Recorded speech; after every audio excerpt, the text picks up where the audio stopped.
The airport was alive with the usual hum of activity. Travelers rushing the gates, families saying their goodbyes, and the faint sound of announcements echoing through the halls. Among the crowd, an elderly man moved slowly, his steps measured and deliberate. His name was Walter Grady, a man in his late 70s, with a weathered face that told stories of life well lived, though not without its hardships. He leaned on a wooden cane, its handle worn smooth from years of use.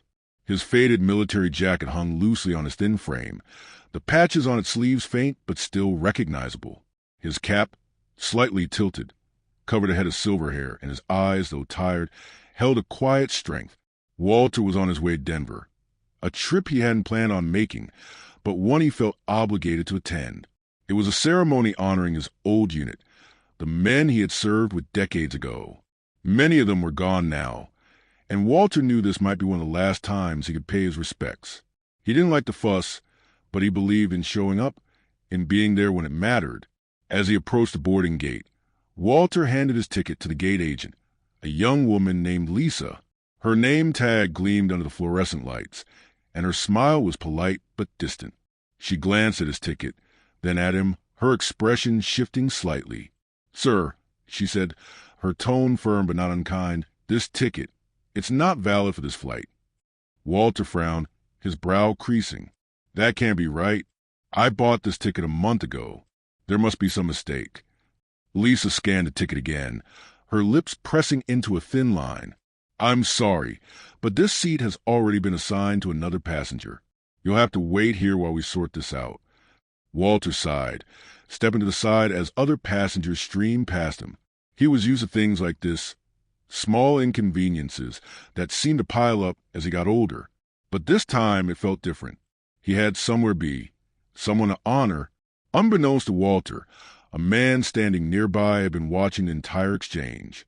His name was Daniel Reeves, a man in his early 40s, dressed casually in a gray hoodie and jeans. To anyone else, he looked like just another traveler, but Daniel was far from ordinary. He was the owner of Reeves Airways, the airline Walter was trying to board. Daniel often flew incognito, blending in with passengers to observe how his staff treated them. It was his way of ensuring the company's values were upheld, values like respect, integrity, and compassion. As Daniel watched Lisa dismiss Walter, his jaw tightened. He overheard her whisper into a coworker, "It's overbooked. He'll probably cause a scene. Better not to let him on." Daniel's hands clenched into fists. He wasn't one to jump to conclusions, but something about the way they spoke didn't sit right with him. He stepped closer, pretending to check his phone, but his attention was fully on Walter. Minutes passed, 10, then 15. Other passengers boarded, some casting sympathetic glances at Walter, while others barely noticed him. Finally, Lisa returned, her expression carefully neutral. "I'm sorry, Mr. Grady, but there's no seat for you on this flight." Walter blinked, his voice steady but firm. "What do you mean, no seat? I paid for my ticket. I have somewhere I need to be." Lisa's tone shifted, her politeness replaced by a dismissive edge. "I understand, sir, but the flight is overbooked and we can't accommodate you." Daniel had heard enough. He stepped forward, his voice calm but authoritative. "Excuse me, what seems to be the problem here?" Lisa looked startled, her professional mask slipping for a moment. "Oh, no problem. We're just assisting this passenger." Assisting him by denying his seat? Daniel asked, raising an eyebrow. Walter glanced at Daniel, surprised by the stranger's intervention. "It's all right, son. I'll figure it out." Daniel ignored Walter's attempt to downplay the situation. "He has a valid ticket, doesn't he?" Lisa hesitated. "Yes, but—" "Then he should be allowed to board," Daniel said, his tone hardening. "Overbooking is the airline's mistake, not his." Lisa flushed, her cheeks turning red. "I'll see what I can do," she said quickly, turning away to confer with another employee. Daniel turned to Walter, offering a small smile. "I'm Daniel. Mind if I stick around to make sure they don't give you the runaround?" Walter chuckled softly. "Suit yourself. Appreciate it." As the minutes ticked by, Daniel struck up a casual conversation with Walter.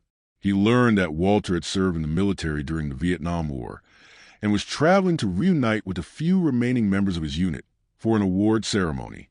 Walter spoke humbly, glossing over the details of his service, but Daniel could sense the depth of his experiences. Eventually, Lisa returned, her expression sour. "We managed to find a seat for you, sir, but it's in the last row next to the restroom." Walter's shoulders slumped slightly, but he nodded. "That'll do." Daniel, however, wasn't satisfied. "That's unacceptable." He paid for a specific seat. Lisa's forced smile returned. "It's the best we can do." Daniel's gaze sharpened. He wanted to reveal who he was, to call out Lisa's behavior right then and there, but something held him back. There was more to the situation, something he needed to understand. As Walter made his way toward the plane, Daniel followed, his mind racing. There was something about Walter that nagged at him, a feeling he couldn't quite place. It wasn't until Walter stumbled slightly, dropping his small duffel bag, that Daniel saw it, a glint of metal spilling out of the bag, a metal polished but clearly old. Daniel's heart skipped a beat as he bent down to help Walter. When he picked up the metal, his breath caught. The inscription on it was unmistakable, the Distinguished Service Cross. Daniel's hands trembled as he handed the medal back to Walter, his mind swirling with questions. Could it be possible? Could this man, this quiet veteran, be the same Walter Grady his late father had spoken of so often? Daniel didn't know yet, but he was determined to find out. The flight was uneventful, but Daniel's mind was anything but calm. He couldn't shake the image of Walter's medal, the stories his father had told him about the brave men he had served with. One name had come up more than most: Walter Grady. His father had described Walter as a man of unshakable integrity, a soldier who had saved lives and made sacrifices beyond what most could comprehend. When the plane landed, Daniel approached Walter. "Mr. Grady, can I buy you a cup of coffee? There's something I want to share with you." Walter raised an eyebrow, but nodded. "All right, son, I suppose I've got time." As they sat in a quiet corner of the airport cafe, Daniel revealed who he was: the owner of Reeves Airways. He apologized for the way Walter had been treated and vowed to make things right. Walter listened quietly, his expression thoughtful. "You don't have to apologize for them," Walter said. "It wasn't your fault." "No," Daniel replied firmly. "I do need to apologize. The way you were treated was unacceptable. You deserve better, and I'm going to make sure this never happens again." Over the next few weeks, Daniel implemented changes at Reeves Airways. He created a program called the Honor Flight Initiative, which prioritized respect and recognition for veterans. Walter's story became the heart of the program, inspiring employees and passengers alike. At a ceremony honoring Walter, Daniel unveiled a plane dedicated to him and all veterans. As Walter stood before the crowd, his eyes filled with tears, he realized that his story, his sacrifices, had made a difference. The moral of the story: every person has a story worth honoring, and every act of kindness, no matter how small, can inspire change. Walter Grady's legacy would live on, not just in the skies, but in the hearts of those who had the privilege of knowing him. Before we wrap up, I want to take a moment to thank you for joining us on this emotional journey. Stories like these remind us of the power of kindness, courage, and standing up for what's right. If this story touched your heart, made you think, or inspired you in any way, let us know in the comment below. Tell us where you're watching from, and don't forget to share this story with others.